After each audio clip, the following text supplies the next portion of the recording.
IPL auctions में जब भी चेन्नई सुपर किंग्स की बात होती है, लोग बड़े ही आश्चर्यचकित होकर के पूछते हैं कि यार ये चेन्नई वाले स्मार्टली इतने अच्छे अच्छे प्लेयर्स को ले कैसे लेते हैं, और जिसे ले लेते हैं उससे परफॉर्मेंस भी निकलवा लेते हैं। तो जब आईपीएल का ऑक्शन चल रहा होता है तो आपने ध्यान दिया होगा कि जो चेन्नई सुपर किंग्स के जो टेबल पे लोग बैठे होते हैं उनमें से किसी एक इंसान के कान में एक वाइट कलर का ईयरबड लगा होता है, और उस वाइट कलर के ईयरबड से बात हो रही होती है चेन्नई सुपर किंग्स के पूर्व कप्तान महेंद्र सिंह धोनी से। महेंद्र सिंह धोनी चाहे जहां पर भी हो, वो ऑक्शन में लगातार चेन्नई सुपर किंग्स के मैनेजमेंट से जुड़े रहते हैं। और अगर मैं ये कहूं कि चेन्नई सुपर किंग्स अब तो मैनेजमेंट ही बन गए हैं, तो मैं कहीं से भी गलत नहीं हूं।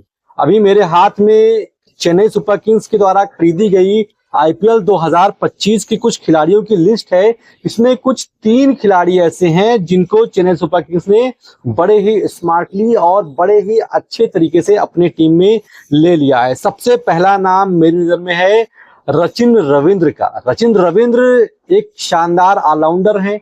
हालांकि अभी तक चेन्नई सुपर किंग्स ने उनसे गेंदबाजी नहीं करवाई थी, लेकिन मौका पड़ने पर चेन्नई की टर्निंग विकेट्स पर रचिन रविंद्र अच्छी खासी गेंदबाजी कर सकते हैं और ऊपरी क्रम में अच्छी बल्लेबाजी भी कर सकते हैं। तो आरटीएम का इस्तेमाल करके चेन्नई सुपर किंग्स ने रचिन रविंद्र को रखा, बड़ा स्मार्ट मूव लगा। इसके बाद आर अश्विन, जिनकी उत्पत्ति ही चेन्नई सुपर किंग्स से हुई थी, और चेन्नई सुपर किंग्स में रविंद्र जडेजा, महेंद्र सिंह धोनी और आर अश्विन का जो ये ट्रायो था, ये बहुत साल तक लगातार तगड़ा परफॉर्मेंस करता था। तो अगर उसको देखा जाए तो भी आर अश्विन का चेन्नई सुपर किंग्स में वापस आना ये वाकई में बड़ा ही स्मार्ट मूव है।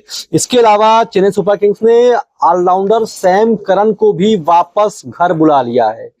कुछ आईपीएल पहले सैम करन को चेन्नई सुपर किंग्स ने टीम में रखा था और उनसे अच्छा काम निकलवाया था, लेकिन आईपीएल ऑक्शन शायद 2022 में चेन्नई सुपर किंग्स में वो नहीं रह गए थे, और अब 25 में एक बार फिर से चेन्नई सुपर किंग्स ने सैम करन को अपनी टीम में ले लिया। ये भी वाकई में एक बहुत बड़ा स्मार्ट मूव लग रहा है। इसके अलावा नूर अहमद और खलील अहमद को भी एज अ बॉलर सीएसके ने अपनी टीम में रखा है, और राहुल त्रिपाठी अभी इंडियन बैट्समैन हैं लेकिन बहुत ही टैलेंटेड खिलाड़ी हैं, उन्हें भी चेन्नई ने अपनी टीम में रखा है, और ऑलराउंडर डेविड कैनवे को भी उन्होंने घर वापसी करवा दी है। तो ये जितने अभी तक के जो सीएसके के जो ऑक्शंस के जो खिलाड़ी रहे हैं, वो वाकई में कहना पड़ेगा कि भाई साहब चेन्नई सुपर किंग्स का मैनेजमेंट प्लेयर्स को लेता है, बहुत सोच समझ कर लेता है, और जिन्हें लेता है उनसे परफॉर्मेंस तो करवाना मिथुन का काम है ही।